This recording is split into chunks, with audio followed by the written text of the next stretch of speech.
हेडलाईन्सचे प्रायोजक आहे NBC bearings, लांब पळण्यासाठी। कुणबी नोंदी सापडतील, त्यांच्या रक्ताच्या नातलगांना सर्टिफिकेट, कुणाला सर्टिफिकेट दिलं जाणार याबाबत मुख्यमंत्र्यांकडून भूमिका स्पष्ट।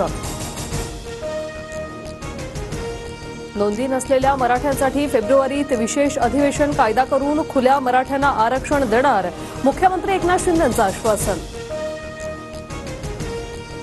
कुणबी सर्टिफिकेट देताना रक्ताचे नातलग कसे गृहीत धरणार यावर 24 डिसेंबरच्या आधी स्पष्टता देऊन प्रश्न मार्गी लावा, जरांगेंची मागणी। 24 डिसेंबरबाबत ठाम असल्याचंही विधान। मनोज जरांगे 24 डिसेंबरच्या डेडलाईनवर ठाम, सरकारचा विशेष अधिवेशन बोलवण्याचा प्रस्ताव फेटाळला, अंत न पाहण्याचा इशारा। शिंदेंची आजची भूमिका सकारात्मक, पण फेब्रुवारीची मुदत मान्य नाही, मनोज जरांगेंची भूमिका। मराठा आरक्षणावर मी ठाम, 23 तारखेला आंदोलनाची पुढची दिशा जाहीर करणार, मनोज जरांगेंचा इशारा। काँग्रेस अध्यक्ष मल्लिकार्जुन खरगे असणार इंडिया आघाडीचे समन्वयक, इंडिया आघाडीच्या बैठकीत खरगेंना समन्वय करण्याबाबत निर्णय। मल्लिकार्जुन खरगेंना पंतप्रधान पदाचे उमेदवार करा, ममता बॅनर्जी यांची इंडिया आघाडीच्या बैठकीत मागणी, अरविंद केजरीवाल यांचीही खरगे यांच्या नावाला पसंती।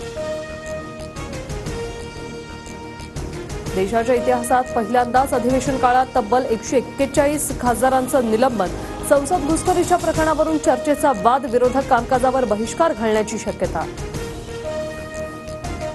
निलंबनामुळे लोकसभेत युपीएचं 1/3 संख्याबळ घटलं, लोकसभेत 133 पैकी 38 तर राज्यसभेत 95 पैकी फक्त 49 खासदार उरले। आज निलंबित 49 खासदारांमध्ये सुप्रिया सुळे, अमोल कोल्हेंचाही समावेश, चर्चेऐवजी गोंधळ घालण्यात विरोधकांना रस असल्याचा सरकारचा आरोप, तर चर्चेतून सरकारच पळ काढत असल्याचा विरोधकांचा दावा। आम्ही आणीबाणी ऐकली होती, आता अनुभवत आहोत, निलंबनानंतर खासदार अमोल कोल्हेंची प्रतिक्रिया, संसदेच्या सुरक्षेवर सरकारलाच चर्चा करायची नसल्याचा आरोप। केंद्राकडून सत्तेचा गैरवापर, खासदार निलंबनावर शरद पवारांची TV9 मराठीला प्रतिक्रिया। देशातील विरोधक मोठी चूक करत आहेत, त्यांचा मार्ग चुकतोय, संसदीय समितीच्या बैठकीत पंतप्रधान मोदींचं वक्तव्य, सूत्रांची माहिती। छगन भुजबळ आणि कुटुंबियांना मुंबई उच्च न्यायालयाकडून मोठा दिलासा, बेनाम अपसंपदा प्रकरणातील 4ही तक्रारी कोर्टाकडून रद्द, आयकर विभागासाठी मोठा झटका।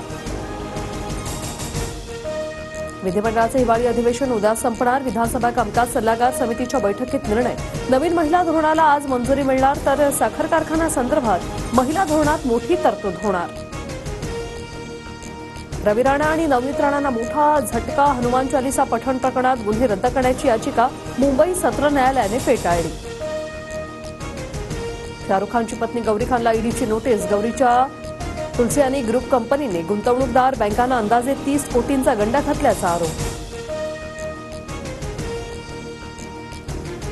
साई दर्शनासाठी ग्रामस्थांना ओळखपत्र सक्ती करणं भोवलं, साईबाबा संस्थानाच्या मुख्य कार्यकारी अधिकारी टी शिवाशंकर यांची तडकाफडकी बदली, तात्काळ पदभार सोडण्याचे आदेश।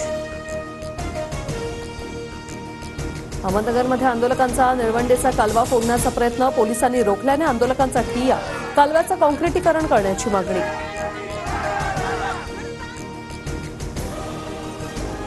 तामिळनाडूत पावसाचं रौद्र रूप, कन्याकुमारी, तिरुनेलवेली, थुथुकुडी, टेंकासी हे 4 जिल्हे पाण्याखाली, रस्ते, शेती, घरांचं अतोनात नुकसान।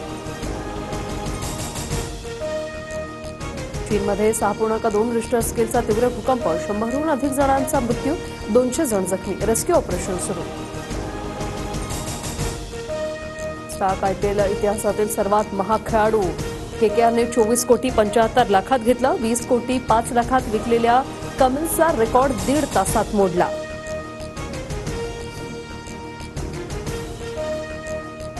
हेडलाईन्सचे प्रायोजक आहे एनबीसी बेरिंग्स, लांब पळण्यासाठी।